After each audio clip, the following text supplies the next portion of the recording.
週一長談，我哋而家翻嚟，今日我哋請到嘅係聯邦多元文化國務部長 Mr. Tim Uppal 嚟同我哋介紹一下新嘅移民法同埋新嘅移民政策所做嘅一啲新嘅措施。大家都有好多意見，所以我哋今日咧一請佢澄清。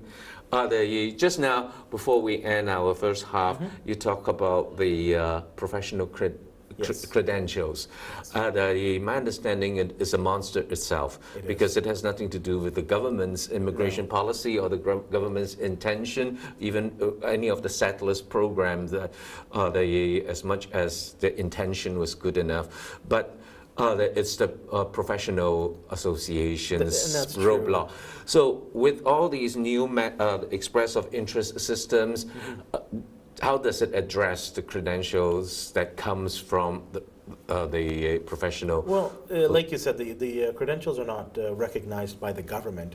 They're actually recognized by individual professional associations, and many times they have different ones for each province. So, and the federal government has been working with these associations, whether it's with the medicine ones, the engineers, the accountants, nursing, all these doctors. different, doctors, all of the different ones. So we've been working with them. We've actually spent millions of dollars in trying to get them to, work out their accreditation process so then they can recognize degrees and experience from certain countries.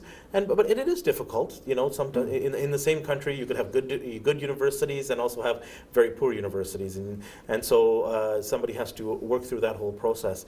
Is there any progress? There's definitely some progress. We've been working very hard at it for the last number of years. There is some progress in some categories. We're actually having very good success with the accounting profession. It's going well. Engineering, it's going quite well. So there's some categories that it is going well, and we're getting the accreditation done. Others, we're still working on it. So we continue to work with these associations. But again, it's not a government decision. It's up to these bodies. But we are working with them and working on to ensure that people's credentials, those that should be recognized. We don't want all credentials recognized. We want the ones that actually qualify, who actually can do the work up to a Canadian standard. Those are the ones that should be recognized. Wonderful. I know it's a very difficult part of the immigration policies and roadblocks for new immigrants. And I just wish no matter which government, this is something that has been heartbreaking and really the hardship for many immigrants. It really is, and we've been working hard to change that. And we wish that we can find solutions as soon as possible. Now let's get back to another big issue is the Federal Business Immigrant Investors Program, because we understand that it was in 2006 that it was suspended, and since then the website has always been trying to renew or rejuvenate the program. Can you tell us what the progress is? Well, at this point, we're still reviewing it, reviewing the need for it, reviewing what the value of it should be, because we want to make sure that we have a program that actually truly expresses the value of coming to Canada. Because if it's too low, then people are essentially just buying immigration, and we don't want that either. We want a program that can to have genuine immigrants to be able to come here to invest, to contribute to the Canadian economy, and also help to create jobs as well. Yeah, that's exactly in the 90s. There are in the height of the business immigration program. I can just on top of my head name Viva Pharmaceutical, TNT Supermarket. They were all under that category, and today not only were they flourished not only in British Columbia but across country, and they hire a lot of people. So those are some good examples, and it is a shame that in the past few years this all has been stopped. And well, I must say we have some very good examples, and you're right. Then there are also, unfortunately, other examples of people who've kind of abused the system, where they've made the investments, but they're not really coming to live here. They're not contributing. They're using the services, but not actually contributing. Paying their taxes here. So there's a number of issues that we do need to resolve with that program, and once we do, then we'll look at bringing it back. But right now, there are so many good ways to actually immigrate to Canada, and we're looking at better ways to improve that and getting very good immigrants into the country. So I think those ways will really help not only the Canadian economy, but help the immigrants come here and be successful as well. But it is on the agenda. We're still looking at it. We are still agenda. reviewing it and see if we can bring it back. Yeah, because the main reason why I want to bring this up is everything is rumor running around. Yeah. Because since 2006 it was from 400,000 to 600,000, and there was rumor that it will go up to 800,000, and now we've heard that it's going to be the amount of money you need to bring in is $3 million. Yeah, so well, those here's are the thing. running around. Those are just numbers, but I do believe that previous to this program, those that came into the country with 300,000 and made that investment, there wouldn't be a practical way for them to immigrate at that time. Now, under the new programs that we've already introduced, there's many ways that you can actually come here and that don't require a lump sum of cash. If you have a skill, you're well educated, you're going to have some very good ways and streams to come to Canada. And we want those people to be able to present those credentials and be able to come in and start up their life here. But we do need people who have business attributions and business experience, because working in the business and running a business is kind of two different things. Absolutely. So but we how also do have you many address Canadians that? now. We also have many Canadians who have been here for years, who are becoming great entrepreneurs and starting up businesses right here in Canada. So I think we will continue to look at that program, but we have a strong number of Canadians who are now starting up businesses and putting in their own capital to do that and creating jobs. As the small businesses across this country have helped us through this recession, so we can rely on them as well. Just a hypothetical question, although you have ensured that it is still on the government's agenda, but just hypothetically, if you find other ways other than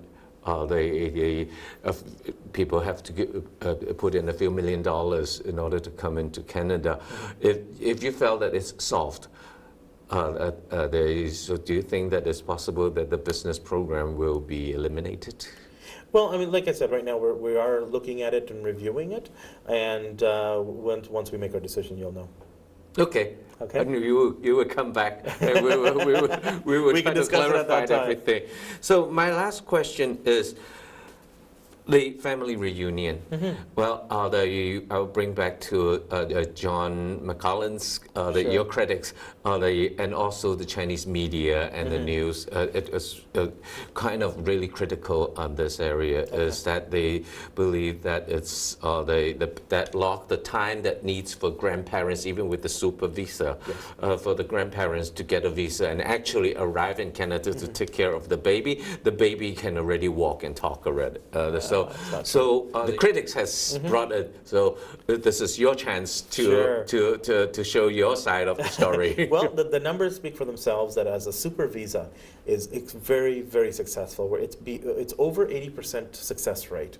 How long does it take to get a super visa? Weeks. I think it's 5 to 7 weeks or something like that. Within about a month and a half, you're able to have a super visa, able to come here for 10 years. It's a 10-year visa, 2 years at a time. So you're able, the parent or grandparent can come, spend time with the children, get that exposure with the children, and then also go back. Because that's what when we talk to immigrants, they say that's all they want is for their parents to be able to come here, help out with the children get exposure to their grandparents and the culture. My mother-in-law lives with my family, and we have little children, so it's very helpful that she's there.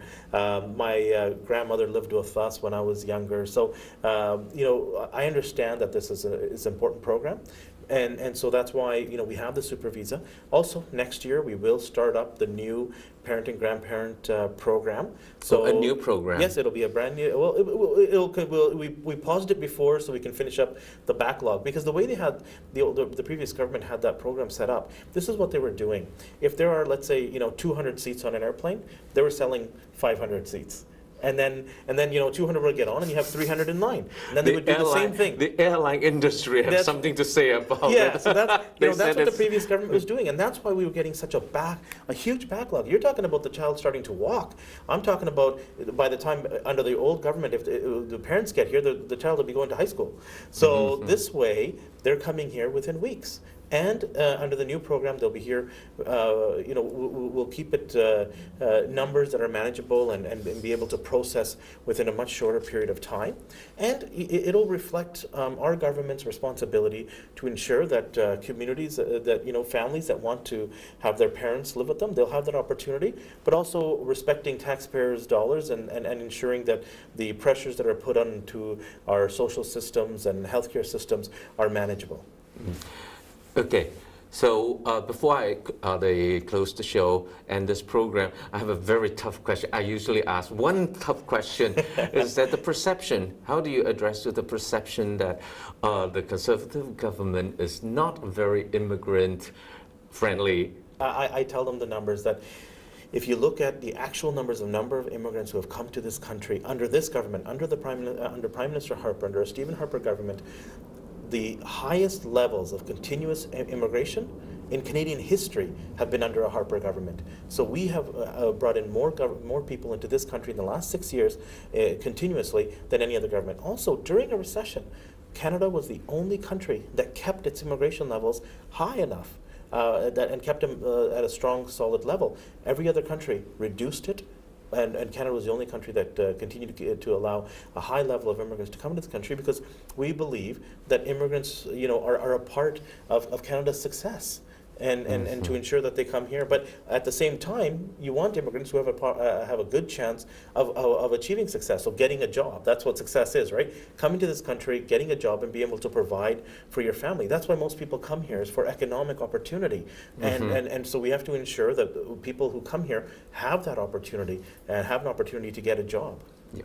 So that concludes our discussion today. Thank you. 我哋今日傾嘅周一長談，我哋主要咧係講大家都非常關心嘅問題，就係我哋嘅移民嚟到呢處，到底佢哋嘅生活同埋佢哋所有嘅條件應該係點樣得到政府最大嘅支持？Before I end it, I just want to say one thing is that new immigrants are actually new voters. Yes. So it is very important that the new voters have been well taken care of for any political party, any government. 我哋今日周一長談同大家傾呢個問題，我哋到此為止。我係黎拔佳 BC Lee， 下個禮拜再見，拜拜。